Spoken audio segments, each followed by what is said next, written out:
Hello. Good morning once again. कैसे आप सब लोग? आई होप अच्छे होंगे। और वेलकम बैक मेरे यूट्यूब चैनल में जिसका नाम है एडो फिजिक्स। और आप जानते हैं यहाँ पर हम फिजिक्स पढ़ाते हैं। और आजकल हमारी क्लास 11 की जो है वो सीरीज चल रही है, यहाँ पर हम वेक्टर्स डिस्कस कर रहे हैं। तो उसी सीरीज को कंटिन्यू करते हुए मैं आज का वीडियो लेके फिर से आ गया हूँ। लेकिन उससे पहले एक बार फिर आप लोगों से रिक्वेस्ट है कि अगर आप नए हैं तो चैनल सब्सक्राइब करें और लाइक करें, शेयर करें। Thank you so much. तो चलिए शुरू करते हैं आज का वीडियो। और शुरू करते हैं वहीं पर जहां पर हमने लास्ट टाइम छोड़ा था। हम वेक्टर्स डिस्कस कर रहे थे और लास्ट टाइम मैंने आपको जो है वेक्टर्स की दो चीजें बताई थी। दैट इज कि हम किस तरह से दो वेक्टर्स के बीच एंगल फाइंड आउट करते हैं। पैरेलल शिफ्टिंग बताई थी और कुछ यूनिट वेक्टर्स के बारे में भी बात हुई थी।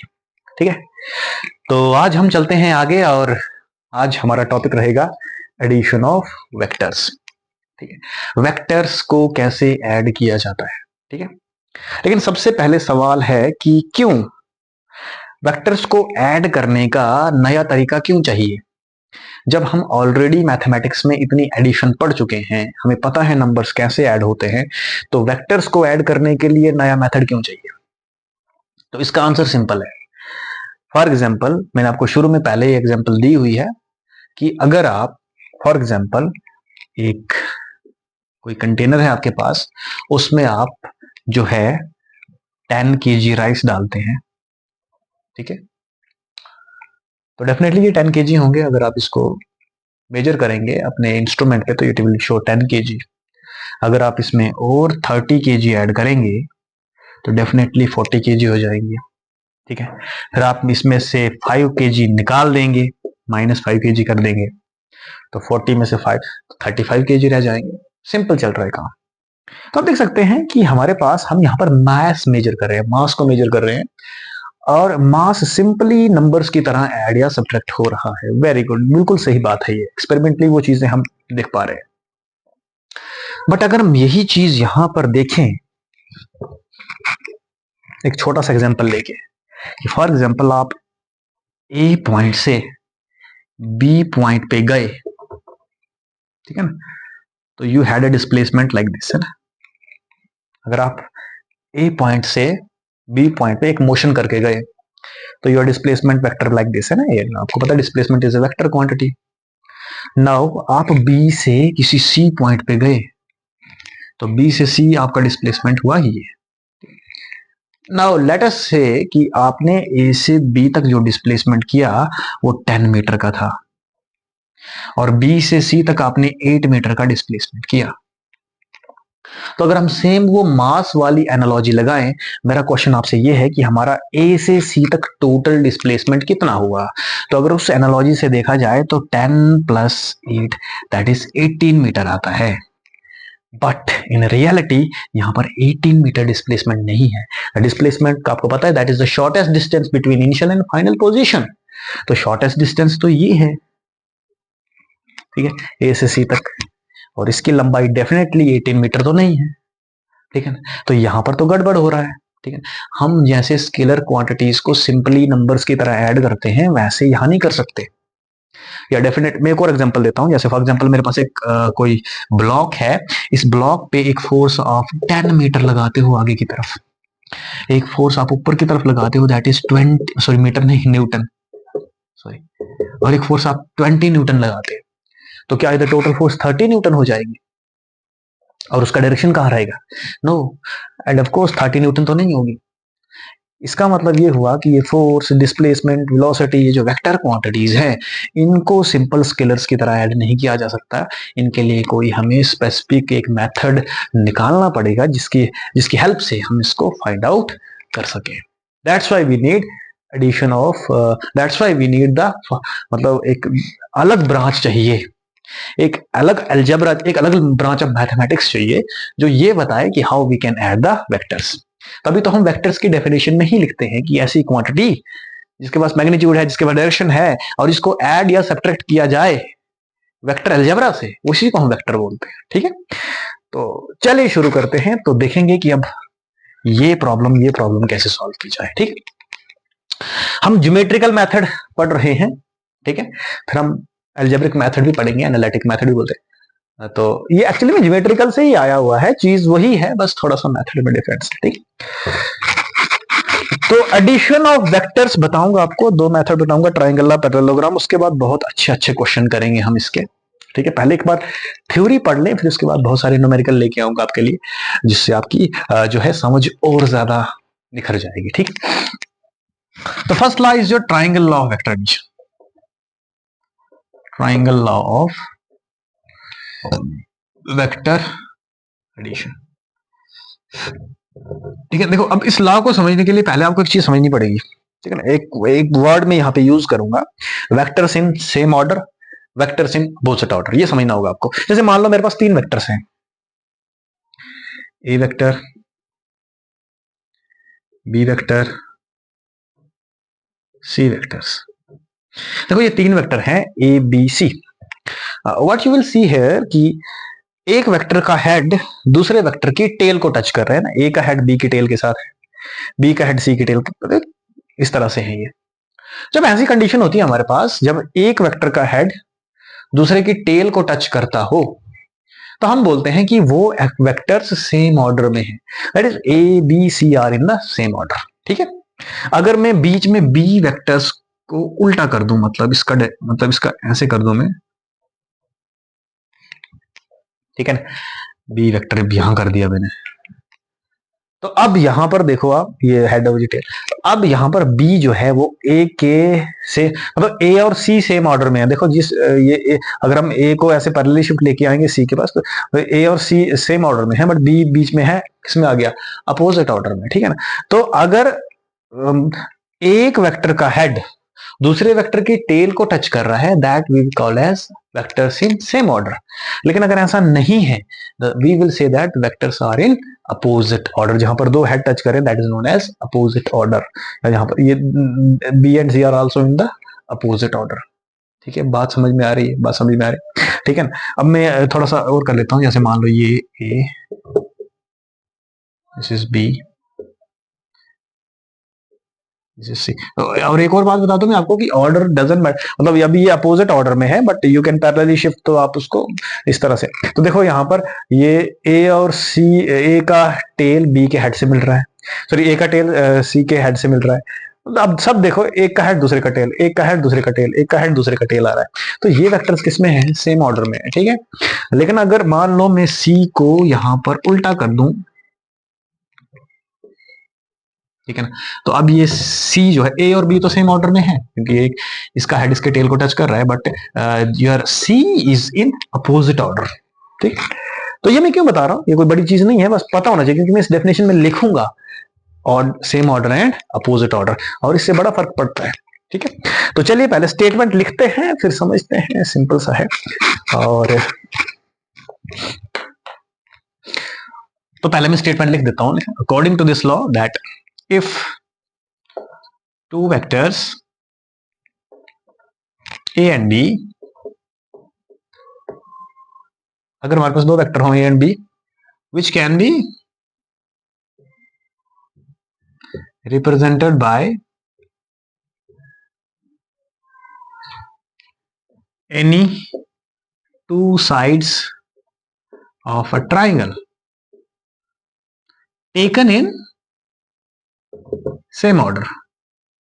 ये बहुत इंपॉर्टेंट है, देखो यहां पर सेम ऑर्डर में, अगर आपके पास दो वेक्टर्स हैं और उन दो वेक्टर से अगर आप एक ट्राइंगल बना पा रहे हो, ठीक है ना, उनको सेम ऑर्डर में लेने से, फॉर एग्जांपल मेरे पास ए वेक्टर है, मेरे पास बी वेक्टर है,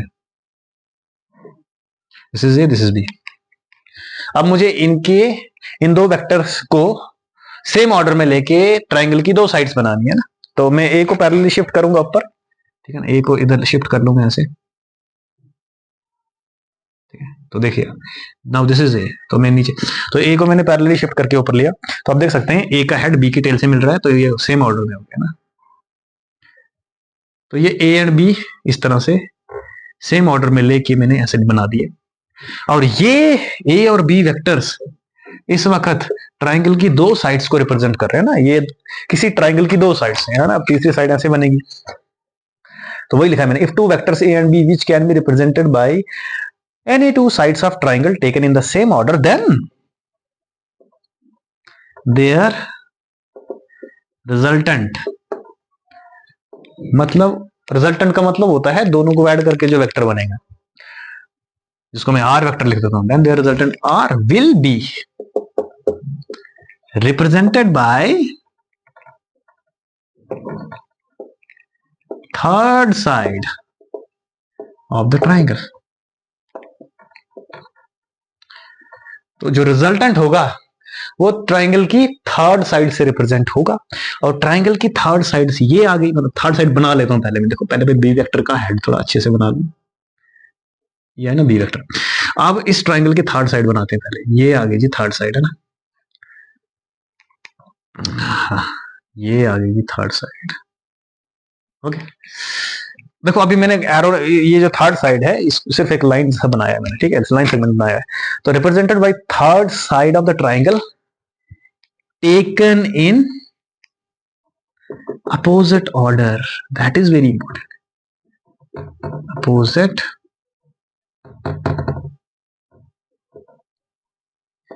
order, मतलब जो इन दोनों का रिजल्टेंट होगा ए और बी को ऐड करने के बाद जो रिजल्टेंट वेक्टर आएगा, जिसको मैं आर लिख रहा हूं, वो ट्राइंगल की तीसरी साइड से रिप्रेजेंट होगा, जो हमने किस में लेना है, अपोजिट ऑर्डर में लेना है। अपोजिट ऑर्डर मतलब देखो अगर मैं यहां पर ले लूंगा एरो इसका, तो ये तीनों फिर सेम ऑर्डर में हो जाएंगे, लेकिन हमें अपोजिट ऑर्डर में लेना है, तो मुझे हेड यहां देना पड़ेगा, this is your R vector, ठीक है। तो इसका मतलब ये हुआ कि अगर मेरे पास दो वेक्टर हैं ए और बी, इन दोनों का सम ये वाला वेक्टर होगा आर, जिसको मैं लिख सकता हूं ए प्लस बी के बराबर, ठीक है। और आप इसको डिस्प्लेसमेंट की एग्जांपल से समझ सकते हो, अगर आप इस पॉइंट को x बोलो, अगर आप x से y जा रहे हो पहले, तो आपका डिस्प्लेसमेंट ये होगा एक्स वाई, फिर आप y से z गए तो आपका डिस्प्लेसमेंट वाई जेड हो जाएगा, लेकिन नेट डिस्प्लेसमेंट x से z तक कितना हो गया, ये वाला vector r। This is simply called as triangle law of vector addition. ये क्यों कहा जाता है ऐसा, क्योंकि यहां पर एक ट्राइंगल बन रही है, ठीक है, बात समझ में आ गई, ये है जी और कुछ नहीं। तो यहां से हम कह सकते हैं कि A vector plus B vector is equal to R vector. ये तो हमें डायग्रामेटिकली तो पता चल गया कि अगर इस तरह से दो वेक्टर हों, अगर वो नहीं भी है इस तरह से, तो हम पैरेलल शिफ्टिंग से बना सकते हैं, सेम ऑर्डर में उनको ला सकते हैं पैरेलल शिफ्टिंग से।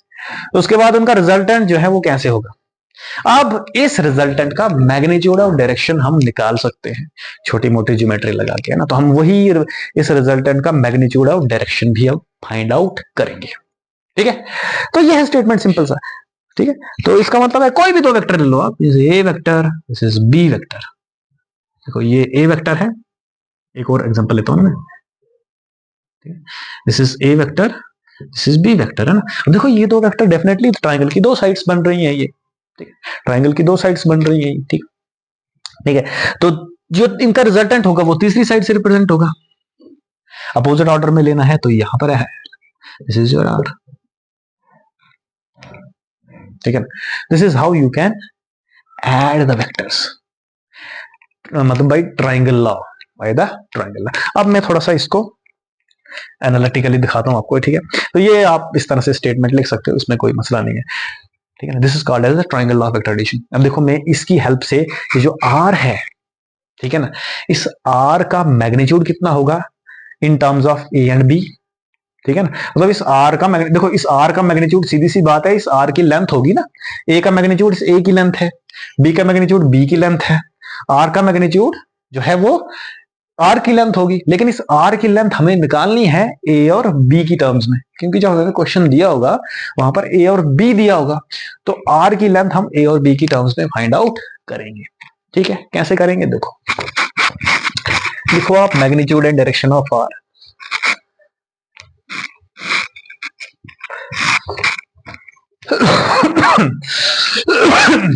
मैग्नीट्यूड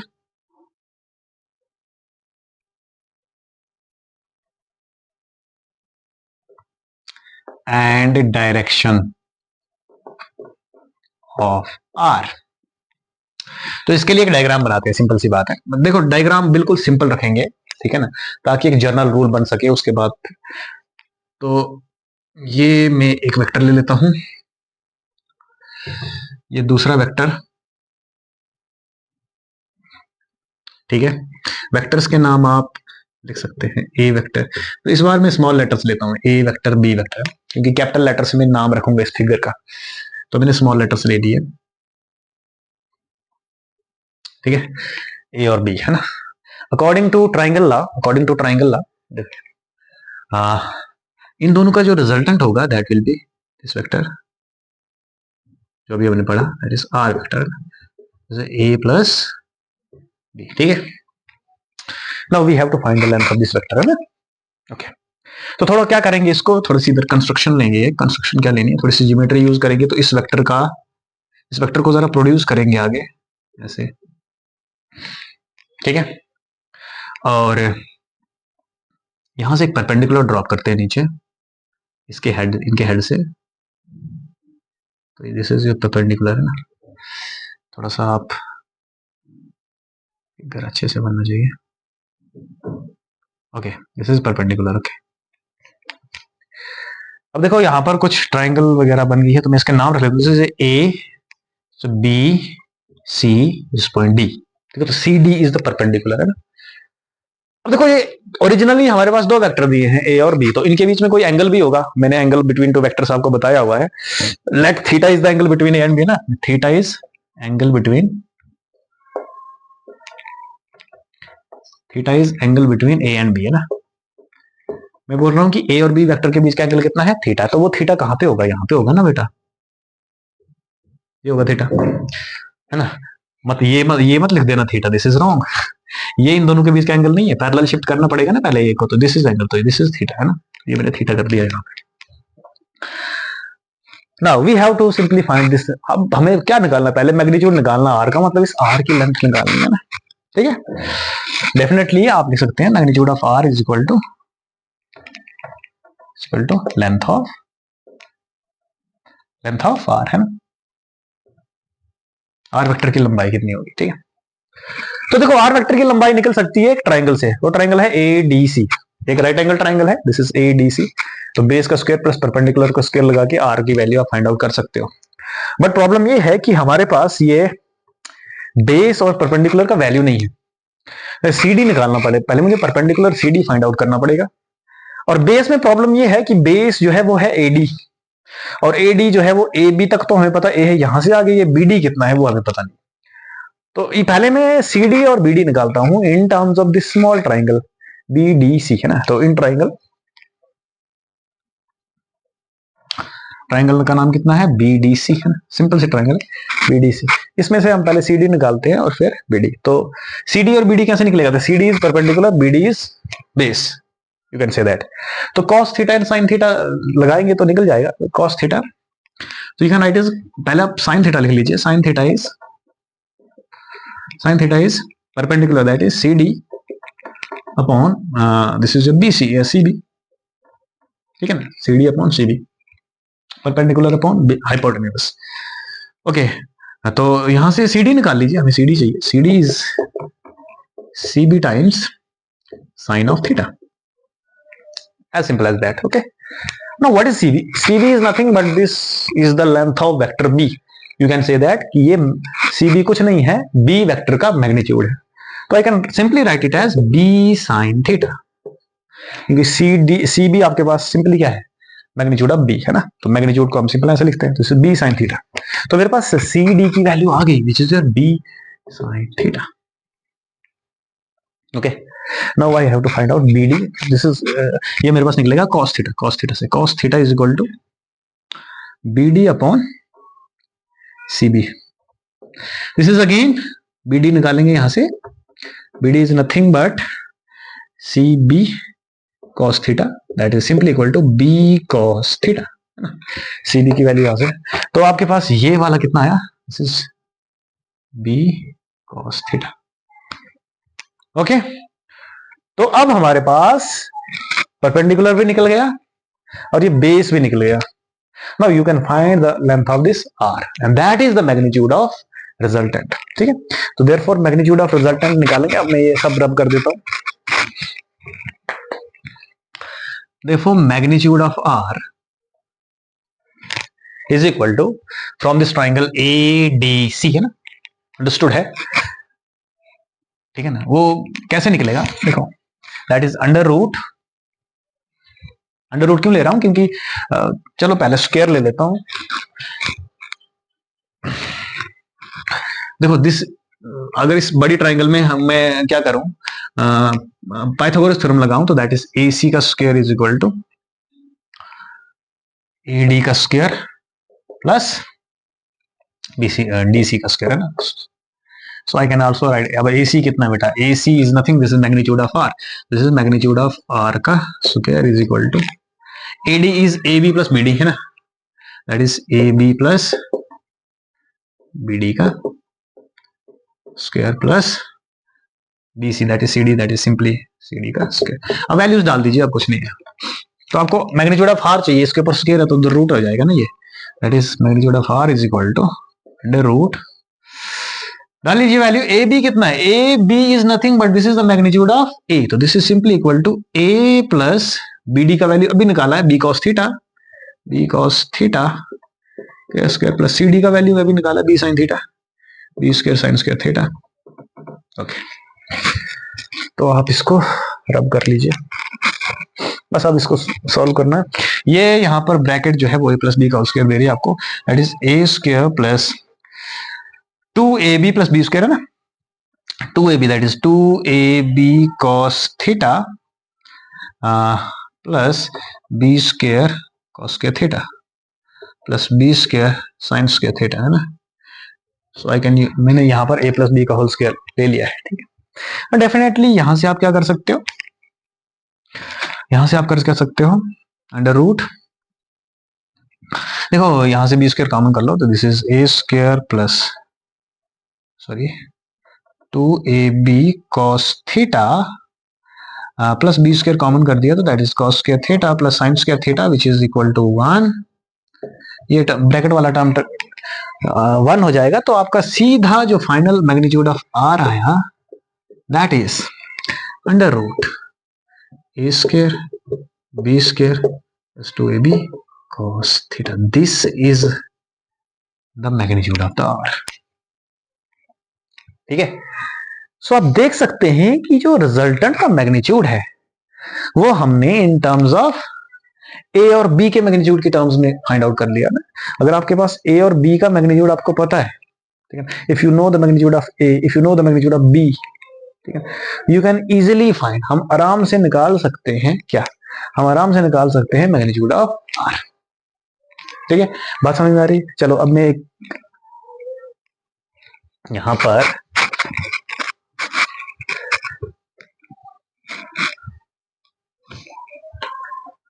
ठीक है ना, ये मैग्नीट्यूड है आर का। अब मैग्नीट्यूड तो पता चल गया, what is the direction, direction कैसे पता चलेगी, तो आर, डायरेक्शन कैसे निकालते हैं, देखो ये आर का डायरेक्शन का हम ये करेंगे, ये जो ए वेक्टर है, मान लो ये ए वेक्टर के साथ अल्फा एंगल बनाता है, ठीक है ना, ये रिजल्टेंट जो है ए वेक्टर के साथ कितना एंगल बना रहा है, अल्फा। जैसे अल्फा विल टेल कि आर का डायरेक्शन क्या है ना, मतलब जैसे जैसे अल्फा बढ़ेगा तो आर की डायरेक्शन भी क्या होती रहे, अल्फा चेंज होगा आर की डायरेक्शन चेंज होगी। तो इस अल्फा इज द पैरामीटर जो हमें आर की डायरेक्शन बता रहा है, ठीक है ना। तो आर इस अल्फा की वैल्यू से हमें पता चलेगा कि आर एक्चुअली में कितने एंगल से इंक्लाइंड है, ठीक है, ठीक है ना। व्हेन अल्फा इज 0, इसका मतलब है बीसी का वैल्यू क्या होगा, 0 होगा, ठीक है। So we have to find this alpha. Now how we can find this alpha, we cannot find alpha, we can find tan alpha by this triangle A, B and C. So tan alpha is DC upon AD, है ना, इसे like that। तो DC तो same है, that is DC is DC, AD is again AB plus BD, okay। Okay जी, now what is DC, this is B sin theta upon AB is nothing, A plus BD is B cos theta, this is the value of tan alpha and from this you can calculate the alpha, ठीक है ना, tan inverse हो जाएगा आगे, और क्या। This equation second, this is equation first, this equation second will give the direction of the resultant vector. This is how you can find the magnitude and direction of this vector. This is called as R vector. ठीक है, चलो मैं एक simple सा example देता हूं। यहां पर एक स्पेशल केस लेते हैं। ठीक है, अब स्पेशल केस क्या लेते हैं, देखो।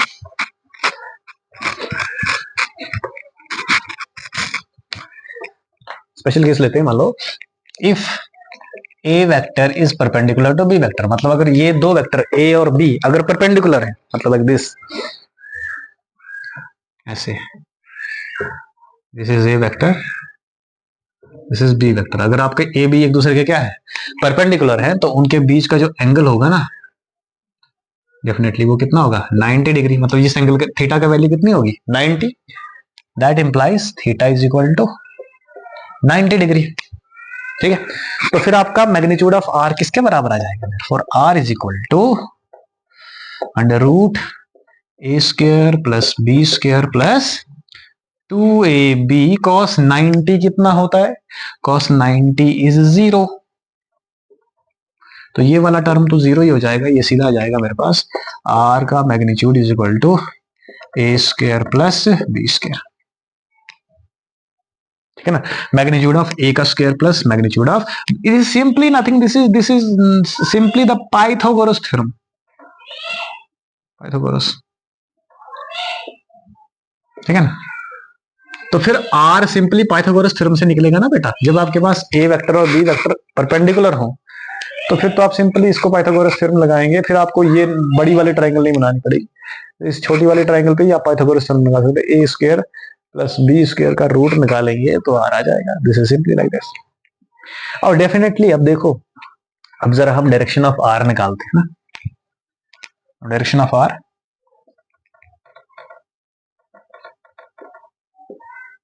डायरेक्शन ऑफ आर किस पे डिपेंड करेगी, देखो your tan alpha will be, tan alpha किसका वैल्यू था, शाबाश, tan alpha is b sin theta upon a plus b cos, यही था ना, a plus b cos theta. अब डेफिनेटली यहां पर हम जरा वैल्यू डालेंगे थीटा की, तो दिस इज b sin 90 अपॉन a plus b cos 90, cos 90 0, sin 90 1, this is b upon a,